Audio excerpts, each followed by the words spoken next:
नमस्कार, नीलम फॅशन क्रिएशनमध्ये तुम्हा सर्वांचं खूप खूप स्वागत आहे। आज आपण कटोरी ब्लाउज स्टिचिंग पाहणार आहे।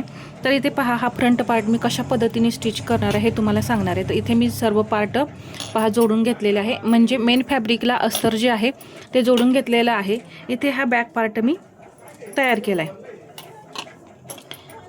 या पद्धतीने।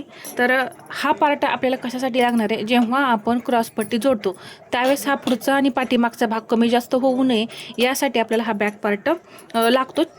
तर आधी नेहमी आपल्याला पाठीमागचा भाग तयार करून घ्यायचा आहे आणि नंतर पुढचा भाग आपल्याला तयार करायचा, ज्यामुळे हा भाग आपला कमी जास्त होत नाही। तर इथे मी भाग क्रॉसपट्टी जो साईडचा पार्ट असतो तो सर्वांना अस्तर जोडून घेतलंय। आता इथे मी कटोरीला टक्स देणार आहे। टक्स देण्यासाठी पहा, इथे या पद्धतीने अशा मी समोरासमोर या दोन्ही कटोऱ्या ठेवून घेतलेल्या आहेत। दोन्ही कटोऱ्या ठेवल्यानंतर इथे टक्स द्यायचे।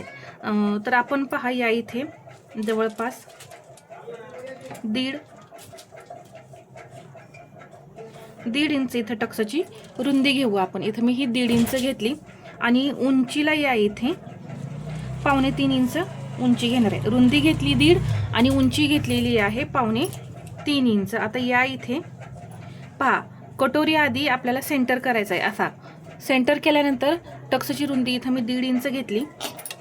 आता टक्स देऊन घेऊया।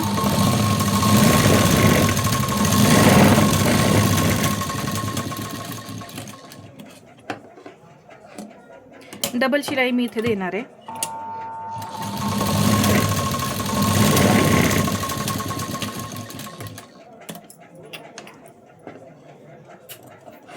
टक्स दिल्यानंतर आता इथे हा जो राहिलेला कपडा आहे तो तुम्ही कट करू शकता, किंवा पहा अशा पद्धतीने इथे तुम्ही हा दुमडू शकता, किंवा अजून एक पद्धत आहे टक्स दुमडण्याची। हा जो पूर्ण टक्स आहे याचा असा सेंटर करायचा आणि एका बाजूला अशी ही टीप द्यायची आणि कट करून काढायचं। कोणतीही तुम्ही पद्धत वापरू शकता। तर इथे जो राहिलेला टक्स आहे तो मी असा कट करून काढणार आहे। पहा, इथे या पद्धतीने ही एक कटोरी आपली तयार झाली। ही आहे आपली कटोरी 36 साईजची। आता दुसरी सुद्धा कटोरी आपण त्याच पद्धतीने तयार करणार आहे।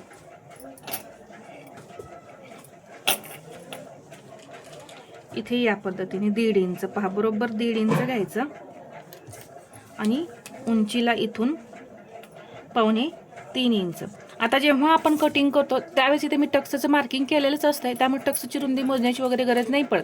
परंतु कोणी नवीन शिकत असेल तर त्यांना टक्सची रुंदी किती घ्यायची हे माहीत नसतं, म्हणून मी इथे तुम्हाला टक्सची रुंदी सुद्धा दाखवलेली आहे। इथे बरोबर असा सेंटर करायला विसरायचं नाही।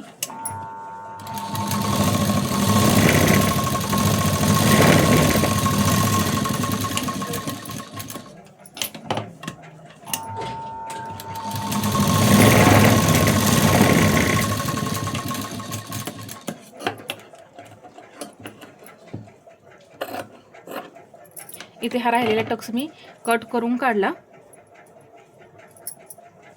आणि दुसरी सुद्धा कटोरी आपली या पद्धतीने तयार झाली। पहिली कटोरी आपली ही आणि दुसरी पहा, किती छान असं कटोरीला पप आलेला आहे आणि कटोरीचे आकार इथे पाहू शकता किती सुंदर असे आहेत। आता आपण कोणताही यातला एक पार्ट तयार करूया। तर इथे मी एक पार्ट घेतलेला आहे कटोरीचा, तर साईड पार्ट सुद्धा त्याच बाजूचा घ्यायचा।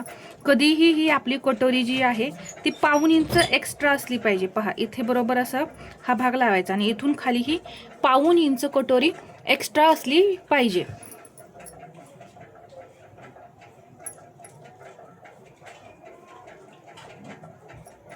तर आता हे जोडून घेऊया। जोडताना तुम्ही पाहू शकाल आपली कटोरी कुठेही कमी पडणार नाही। तर इथे हे जे टोक आहे हे पुढे ठेवायचं, असं 1.5 इंच तुम्ही असं पुढे ठेवा हे टोक कटोरीचं। म्हणजे काय होतं, या इथे गळा जो आहे तो थोडासा कटोरीचा, म्हणजे जिथे आपण हे जोडतोय तिथे मागे पुढे दिसत नाही।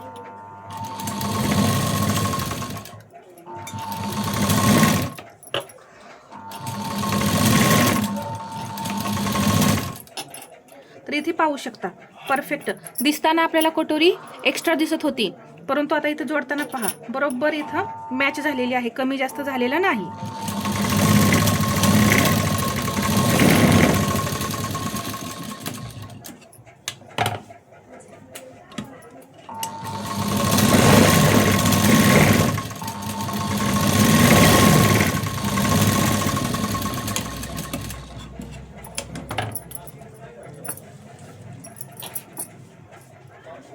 आता इथे नकाने थोडंसं प्रेस करायचं म्हणजे फिनिशिंग छान दिसतं.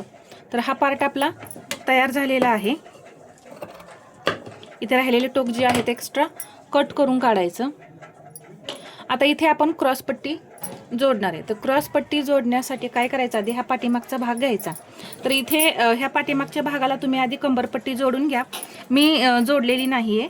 तर इथे मी काय करणार आहे, हे शिलाई मारून इथं कंबरपट्टी जोडण्यासाठी जेवढं लागणार आहे तेवढं सोडून देणार आहे आणि हा पार्ट इथे ठेवते. तुमचा जर भाग वाटत असेल तुम्हाला पुढचा आणि पाठीमागचा कमी जास्त होऊ नये, तर ही ट्रिक वापरायची आहे. इथून मी या इथे अशा पद्धतीने हा पार्ट ठेवला. आता इथे हे अंतर किती राहते, खूप कमी शिल्लक राहते. तर काय करायचं, हा जो भाग आहे तो अजून थोडा 1/2 इंचाने कट करून काढायचा.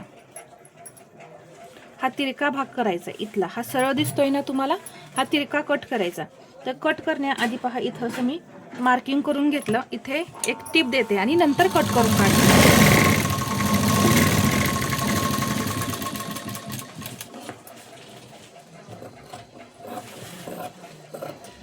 एवढा भाग हा मी इथून कट करून काढला आणि हा भाग मी परत इथे असा ठेवणार आहे. ठेवल्यानंतर ही जी क्रॉसपट्टी मी घेतलेली आहे, आता कोणती क्रॉसपट्टी येते आपली हे पाहूया. पहा इथं जे मार्किंग केलं याच्यावरती इथं ही बरोबर अशी मी क्रॉसपट्टी ठेवली आणि पहा बरोबर हे मॅच होतंय. हे अर्धा इंच शिलाईमध्ये जाणार आहे आणि इथलं अर्धा इंच आपलं शिलाईमध्ये जाणार आहे. त्यामुळे आता कमी जास्त होणार नाही. तर हा पार्ट मी असा घेतला. इथे क्रॉसपट्टी आपण इथं जोडून घेऊया. तर इथे या पद्धतीने इकडे अस्तर आहे आणि इकडे पहा मेन फॅब्रिक आहे. तर मेन फॅब्रिकची क्रॉसपट्टी मी पहिल्यांदा स्टिच करून घेणार आहे.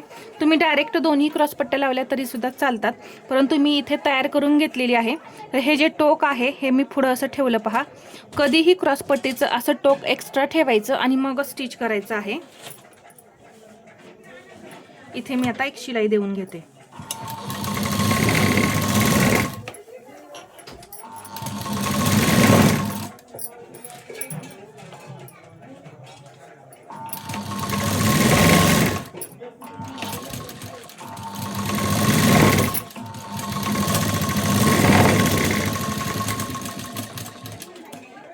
आता हा जो भाग आहे तो असा आपल्याला यामध्ये फोल्ड करायचा आहे. पहा इथे मी फोल्ड केल्यानंतर ही जी अस्तरची आहे क्रॉसपट्टी ती अशी इथं, म्हणजे हा मधला भाग जो आहे तो दोन्ही क्रॉसपट्ट्यांच्या मध्ये गेला पाहिजे. आता इथे बरोबर शिलाईवरती शिलाई द्यायची.